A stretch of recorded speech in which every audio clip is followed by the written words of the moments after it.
स्वागत है आप सभी विद्यार्थियों का आज की इस ऑनलाइन क्लास में। आज हम पढ़ेंगे बीएससी और बीएससी बीएड पार्ट फर्स्ट के सब्जेक्ट बॉटनी का एक टॉपिक। आज का हमारा टॉपिक है asexual reproduction in Rhizopus. Rhizopus में होने वाला अलैंगिक जनन। राइजोपस जिसे ब्रेड फंजाई के नाम से जाना जाता है, इसमें कुल 3 विधियों के द्वारा जनन की प्रक्रिया संपन्न होती है। पहली विधि कायिक जनन कहलाती है, जो मूल रूप से खंडन विधि के द्वारा जनन होता है, जिसके अंतर्गत कवक तंतु छोटे छोटे कई खंडों में विभक्त हो जाता है। प्रत्येक एक खंड एक नए कवक का निर्माण करता है। दूसरी विधि होती है अलैंगिक जनन, जिसके अंतर्गत एक क्लेमाइडोस्पोर और एप्रेनोस्पोर के द्वारा जनन होता है। क्लेमाइडो बीजाणु और अचल बीजाणु के द्वारा जनन की प्रक्रिया होती है। और तीसरा विधि जनन होता है वो कहलाता है लैंगिक जनन, जिसके अंतर्गत कुछ युग्मक धानियाँ बनेगी, जिसमें प्लाज्मोगेमी और कैरियोगेमी के बाद में एक जाइगोस्पोर का निर्माण होगा और फिर जनन के द्वारा एक नए कवक तंतु का निर्माण होता है। तो आज हम इस क्लास में अलैंगिक जनन एसेक्सुअल रिप्रोडक्शन के अंतर्गत अध्ययन करेंगे अचल बीजाणु के द्वारा जनन की प्रक्रिया का। जैसा कि हम जानते हैं कि राइजोपस ब्रेड के ऊपर एक सफ़ेद रुई के समान विकसित होता है। इस राइजोपस में कुल 3 भाग होता है। एक राइजोस कहलाता है, एक स्टोलन कहलाता है, एक स्पोरेंजियोफोर कहलाता है। ये 3 भाग हमने कायिक संरचना के अंतर्गत पढ़े थे। होता क्या है, जब अलैंगिक जनन की प्रक्रिया प्रारंभ होती है, उस स्थिति में स्टोलन या भूस्तारी से कौन सी जगह से, जिस जगह से मूलाभास निकलता है उसकी विपरीत भाग से कुछ ऊर्ध्वाधर तंतु विकसित होते हैं और इन तंतुओं को नाम देते हैं स्पोरेंजियोफोर, या हम हिंदी में नाम कहेंगे इसको बीजाणु धानी धर का निर्माण होता है। क्या कहेंगे इसको? बीजाणु धानी धर। बीजाणु धानी धर में और विकास होता है, जिसके फलस्वरूप लंबे होते हैं। बीजाणु धानी धर हमेशा अशाखित प्रकृति होते हैं और सघन जीवद्रव्य युक्त होते हैं। इस बीजाणु धानी धर का अग्रभाग जीवद्रव्य के संग्रहण के फलस्वरूप फूल करके गोलाकार हो जाता है और गोलाकार होने के पश्चात इस संरचना को हम स्पोरेंजियम के नाम से जाना जाता है। इसके अंतर्गत पाया जाने वाला जीवद्रव्य केंद्र की उपस्थिति के कारण कणिका में होता है। संपूर्ण गोलाकार संरचना के अंतर्गत पाया जाने वाला जीवद्रव्य एक जैसा समांगी होता है। इसको वेसिकल या पुट्टिका के नाम से जानते हैं। तो पुट्टिका कहाँ पे विकसित होती है? स्पोरेंजियोफोर के शीर्ष भाग के फूलने के फलस्वरूप बनी हुई एक गोलाकार संरचना। इस पुट्टिका का जीवद्रव्य विकास के साथ ही 2 भागों में विभक्त हो जाता है। एक भाग होता है वो परिधीय जीवद्रव्य कहलाता है और दूसरा कहलाता है वो केंद्रीय जीवद्रव्य कहलाता है।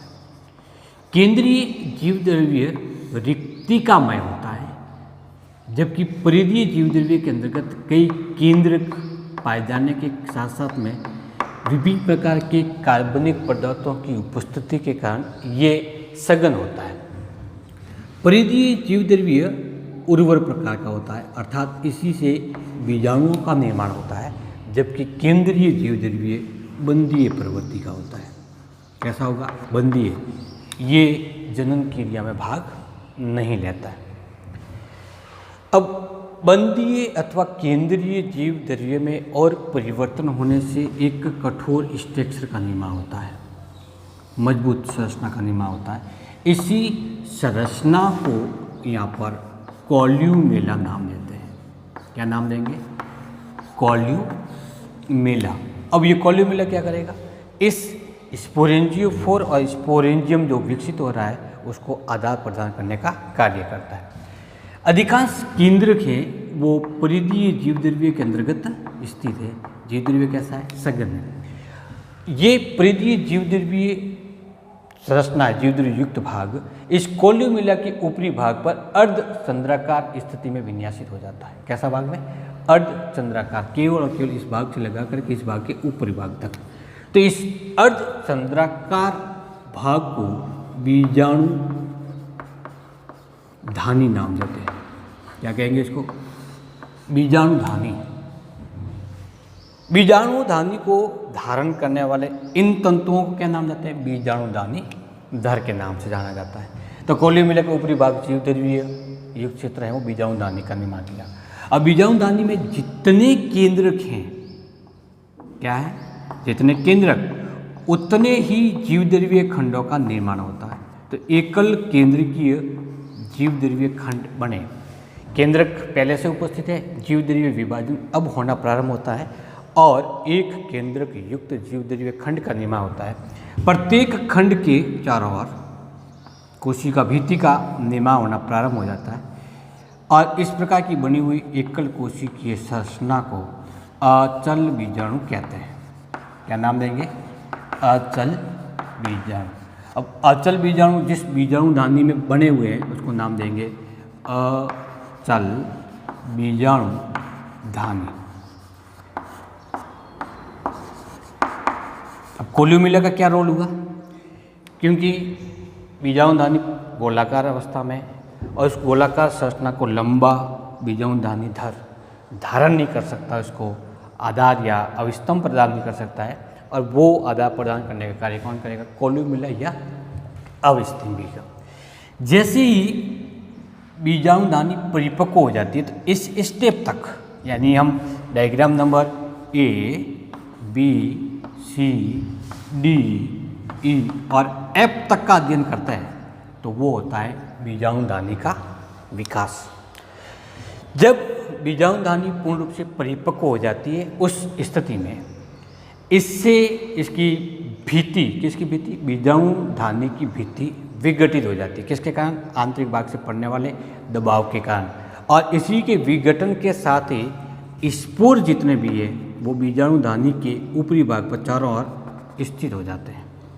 और जिस समय हम राइजोपस के ऊपर देखते हैं कि काले रंग की कुछ संरचनाएं दिखाई देना प्रारंभ होती है, डॉट के रूप में दिखाई देती है, तो वो काले रंग की संरचना क्या है? वो स्पोर है, वो बीजाणु है। क्योंकि ये बीजाणु कहाँ पे है? इस बीजाणु धानी के चारों ओर स्थित हो जाते हैं। इसके कारण हमें कैसे दिखाई देगी? ये काले रंग की संरचना सफ़ेद रोमिल संरचना के ऊपर दिखाई देती है। अब यहाँ से ये बीजाणु दूसरे स्थान पर प्रकीर्णित होते हैं, फैलते हैं। तो फैलाने के लिए ये सहायता लेते हैं वायु के द्वारा भी फैलेंगे, जल के द्वारा भी फैलते हैं, कीटों के द्वारा भी फैलते हैं। जैसे कोई कीट इस ब्रेड पर आकर बैठता है जहाँ पर राइजोपस है तो कुछ स्पोर होंगे या बीजाणु होंगे, वो किससे चिपक जाएंगे? कीट से चिपक जाएंगे। और वो कीट जब दूसरे स्थान पर जाता है तो वो बीजाणु वहाँ पर गिर जाते हैं। अब ये बीजाणु जैसी अनुकूल परिस्थिति आएगी तो जो स्टेप होता है जी स्टेप, जिसके अंदर बीजाणु धानी का प्रकीर्णन होता है। अब प्रकीर्णन के बाद में क्या होगा? बीजाणु का अंकुरण होगा। तो अंकुरण के दौरान क्या होगा? जब किसी स्थान पर पड़े हुए बीजाणु अनुकूल परिस्थिति आती है। कैसी आएगी? अनुकूल परिस्थिति। उस समय अंकुरण होता है। हवा के अंदर मान लेते कोई बीजाणु तैर रहे हैं, ब्रेड के संपर्क में आया, ब्रेड गीली है तो उससे संपर्क में आते वो चिपक गए। अब वहाँ पर अनुकूल वातावरण है तो उस स्थिति से वो अंकुरित होना प्रारंभ होंगे। सबसे पहले क्या करेंगे? इससे एक छोटी सी नलिका निकलती है, इस नलिका को हम जनन नलिका के नाम से जानते हैं। कौन सी नलिका? जनन नलिका। जनन नलिका विकसित होती बीजाणु के दोनों तरफ नलिका विकसित होती। एक तरफ ये मूलाभास का निर्माण करेगी, मूलाभास, और दूसरी तरफ के जो नलिका निकली है वो स्टोलेन का निर्माण करेगी, या हम ये कह सकते हैं कि वो भूस्तरी का निर्माण करेगी। इस प्रकार से एक सरल नियमित होने वाला कवक का बीजाणु पूर्ण विकसित होकर के कवक जाल का निर्माण करता है। किसका निर्माण करेगा? कवक जाल का।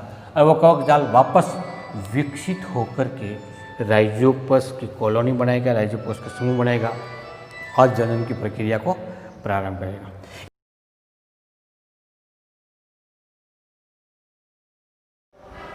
अलैंगिक जनन के अंतर्गत हमने अभी पढ़ा है अचल बीजाणु के द्वारा जनन की प्रक्रिया। राइजोपस में दूसरी एक और विधि जिसे हम क्लेमिडोस्पोर कहते हैं के द्वारा भी अलैंगिक जनन की प्रक्रिया होती है। कभी कभी क्या होता है कि कवक तंतु, ये हाइपी है, ये आज को हम हिंदी में कवक तंतु लिखते हैं, वो छोटे छोटे खंडों के अंतर्गत विभक्त होता है। ये खंडन मूल रूप से जीवद्रव्यिक रूप से होता है, न कि कवक तंतु से पृथक होता है, बल्कि क्या होगा, जीवद्रव्य खंड होगा वो छोटे छोटे खंडों के अंदर विभक्त होता है। अब प्रत्येक खंड के चारों ओर एक मोटी भित्ति का निर्माण होना प्रारंभ हो जाता है। जैसे फॉर एग्जाम्पल इस प्रकार से एक भित्ति का निर्माण हो गया। इस भित्ति में क्या होगा, जीवद्रव्य होगा जिसमें केंद्रक पाए जाते हैं। इन संरचना को क्लेमिडोस्पोर कहते हैं। क्या नाम देंगे, क्लेमिडोस्पोर। अब ये जो क्लेमिडोस्पोर बने हुए हैं, यदि इनके चारों तरफ मोटी भित्ति का निर्माण नहीं होता तो उस स्थिति में उसको जेमी स्ट्रक्चर के नाम से जाना जाता है। क्लेमिडोस्पोर इन तंतु से पृथक होकर के स्वतंत्र रूप से अंकुरित होकर के पुनः कवक जाल का निर्माण करता है या कवक तंतु का निर्माण करता है। अब ये क्लेमिडोस्पोर कहाँ बनेंगे, ये डिपेंड करेगा कवक तंतु की स्पीशीज के आधार पर। हो सकता है कि वो कवक तंतु के बीच में इस जगह पर निर्मित होते हैं, तो वो इंटरकैलेरी कहलाते हैं, या आप हिंदी में कहेंगे उसको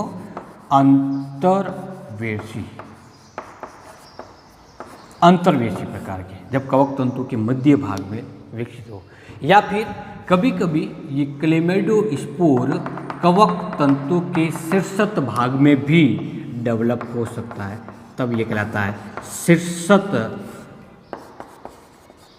क्लेमाइडो बीजाणु।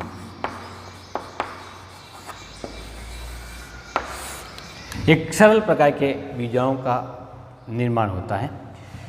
अचल बीजाणु धानी या अचल बीजाणु और क्लेमाइडो बीजाणु के मध्य अंतर क्या है? तो पहला, क्लेमाइडो बीजाणु मूल रूप से जीवद्रव्य विखंडन के फलस्वरूप उत्पन्न होने वाले खंडों की चारों तरफ कोशिका भित्ति का निर्माण होने से निर्मित होता है, जो एक केंद्र की भी हो सकता है और बहुकेंद्र की भी हो सकता है। लेकिन अचल बीजाणु हमेशा बीजाणु धानी में विकसित होंगे और एकल केंद्रीय संरचना होती है। क्लेमाइडो बीजाणु कवक तंतु के शीर्षस्थ भाग में अथवा कवक तंतु के कहीं भी मध्य भाग में विकसित हो सकते हैं, जबकि अचल बीजाणु हमेशा कवक तंतु से निकली हुई ऊर्ध्वाधर कवक तंतु, जिसे बीजाणु धानी धर कहते हैं, के शीर्ष पर विकसित बीजाणु धानी में ही विकसित होते हैं। दोनों ही प्रकार के बीजाणु कवक तंतु को प्रतिकूल वातावरण से सुरक्षित रखते हैं और तीव्र गति से जनन करते हुए नए कवक तंतु का निर्माण करते हैं। तीव्र गति से जनन इसीलिए होगा क्योंकि बनने वाले अचल बीजाणु और बनने वाले क्लेमाइडो बीजाणु की संख्या बहुत ही अधिक होती है। इस प्रकार से राइजोपस क्लेमाइडो बीजाणु और अचल बीजाणु के द्वारा अलैंगिक जनन की प्रक्रिया को अपना करके नए संतति कवक तंतु या संतति कवक का निर्माण करते हैं। आज के इस टॉपिक में हमने डिस्कस किया है अलैंगिक जनन जो राइजोपस में संपन्न होता है। हम नेक्स्ट क्लास के अंतर्गत डिस्कस करेंगे कि राइजोपस में किस प्रकार से लैंगिक जनन होता है या लैंगिक जनन का कौन सा प्रकार होता है, किस प्रकार से युग्मक धानियों का संलयन होता है इत्यादि के बारे में। Thank you.